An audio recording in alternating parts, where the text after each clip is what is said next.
Hello everybody. We're doing a little on-site video today and wanted to bring you to our local and favorite neighborhood wine shop. I'm Dr. Bill. And I'm Ted. And today we've got you at Murfreesboro Wine and Spirits. And this is actually my old store. I actually sold this about 6 or 7 months ago, but it's still a great little neighborhood wine shop. We always said we weren't trying to be the biggest or the best. We just wanted to be the friendliest with the most selection. So today we're going to kind of talk to you about the anatomy of a wine shop. So let's talk about, say you're new to shopping. What do you do, what do you look at, and what is the organizational setup of kind of your routine shop? Ted, tell us where you've got different. Well, Doc, the way it kind of typically breaks down, and this is not necessarily a hard and fast rule, but it is kind of an industry standard, and it comes down to two different things. We have typesets where you'll have, like, say, all of your Cabernet Sauvignons, on one rack or in one section, or it's what you call a ribbon set, where you have things organized kind of on shelves from top to bottom.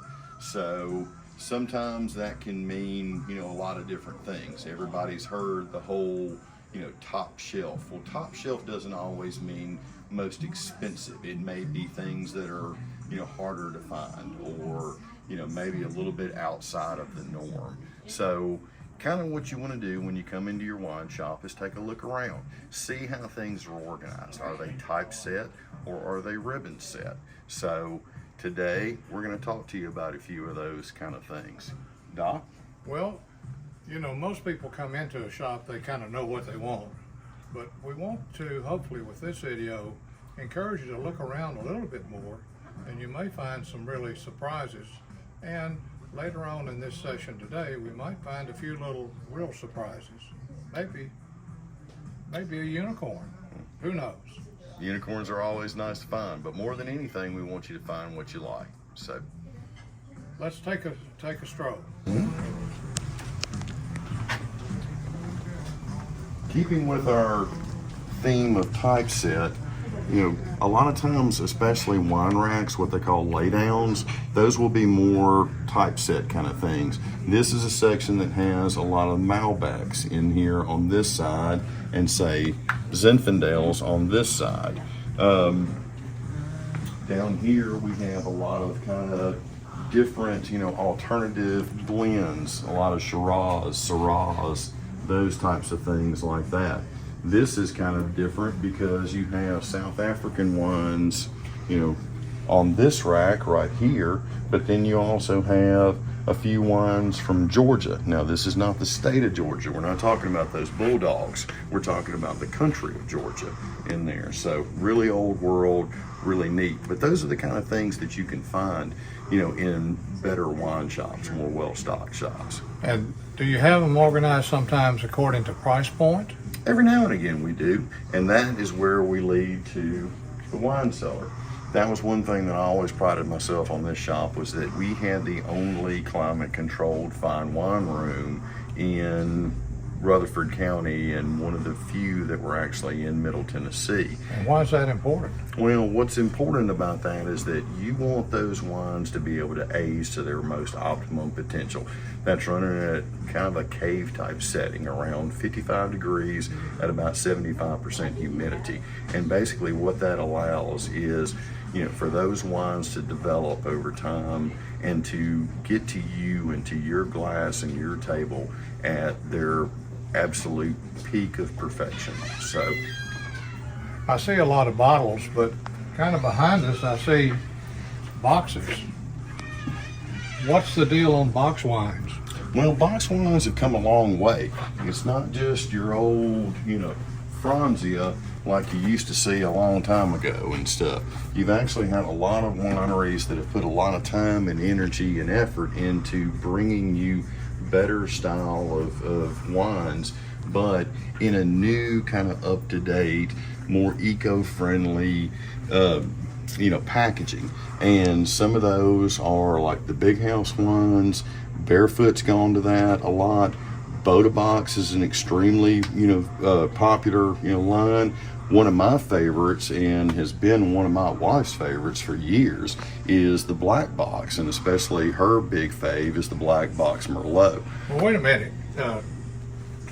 Is this one of those, Ted? Or is this a unicorn? Well, I don't know that I would necessarily call it a unicorn. Well, Doc. it's unusual and such a treat for someone to find it. Absolutely, but always good. And like I said, the great thing about, you know, box wines, and especially something like black box or Boda box, is that's not like your typical wine where, you know, when you pull a cork, you're going to consume that bottle pretty much in about a couple of days because it's going to go bad. Because it's in a box, in more really kind of a bag inside of a box, you've got no air getting out, no air getting in. So those will actually stay good for as long as 3 weeks, just right there on your counter, ready to serve. Well, speaking of your wine cellar, can we take a look at it? Yeah, we can. Absolutely.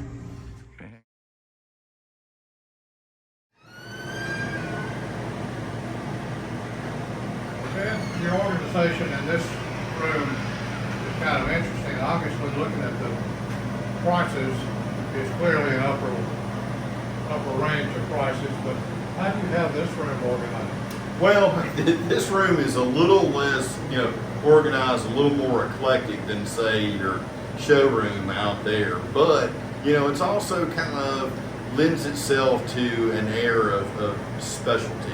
You know, we also have things, you know, kind of group set, but they're kind of more white wines right here. These are a few like alternative, you know, whites around here, Sauvignon Blancs, Sancerres, you know, things like that. And then over here, we get into some more of your sparkling. Now, these are where your Cristal, you know, would be if you want to be P. Diddy, you know, for a night. And this would be what you consider not a unicorn. I don't have enough jewelry for that.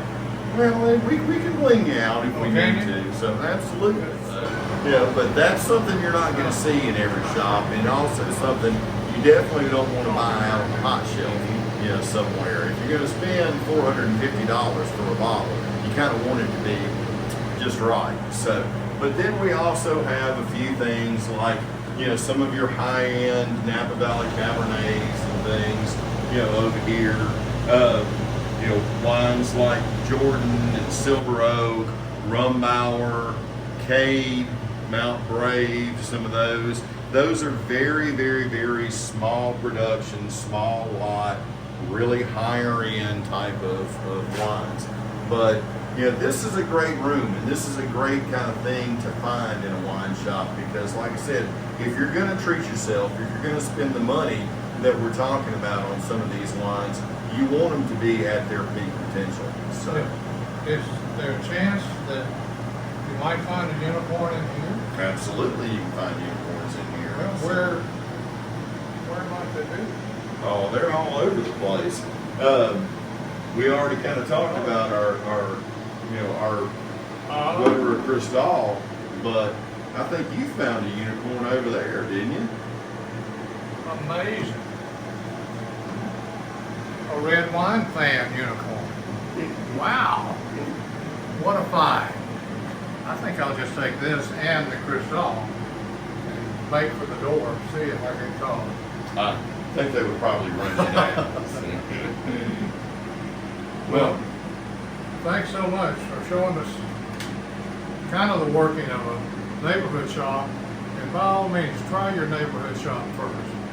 Please do. I think you'll find a few things, maybe even a few unicorns like Doc's got. So, but give them a call, give them a visit, check it all out.